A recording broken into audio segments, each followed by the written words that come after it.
สำหรับเที่ยวลาวใต้หรือนครปากเซนี่แม่นมื้อนี้เขาจะพาไปเที่ยวอีกจุดหนึ่งอีกวิวทิวทัศน์หนึ่งที่งดงามหลายและก็คนนิยมของคนจับประสักทุกคน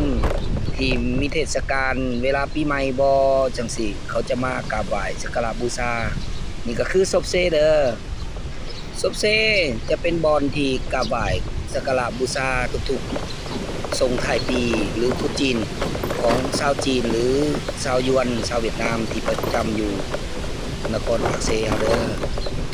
บอกเลยว่าที่นี่ทิวทัศน์วิวนี่งามหลายบอกว่าหลายเขาจะไปพวกการเบิ่งวิวทิวทัศน์ของนครปากเซตามลำน้ำเซว่ามันจะงดงามขนาดใดมาเบิ่งน้ำกันภาพนี่บ่มีตัดต่อเลยเขาจะปล่อยไปเรียวๆไปเลยเด้อ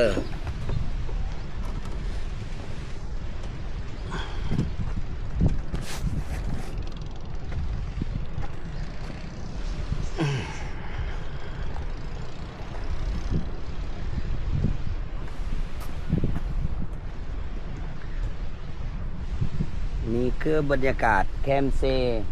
บอนแยกเลยเด้อบอนนี้นี่จะเป็นขัวที่จะข้ามไปถัดเมืองเก่าขัวที่จะข้ามไปตอเขตเด้อตัวนั้นเนาะหรือวังเต่าล่ะมันจะเป็นอีกพังหนึ่งเนาะมันจะเป็นประเทศลาวเด้อส่วนนี้ก็คืออีกพังหนึ่งเนาะพังหนึ่งก็จะเป็นพังทางใต้หลังจากผ่านขัวตัวนั้นไปนะนี่ก็เป็นซบเซนี่จะเป็นเขาห้องว่าซบเซเด้ออยู่นี่จะเป็นบอลที่จะเป็นนี่จะเป็นซบเซเป็นบอลที่คนจีนคนเวียด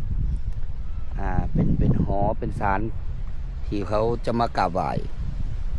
เป็นบอลสิ่งศักดิ์สิทธิ์นั่นแหละเดี๋ยวจะพาเลาะตามแคมเซไป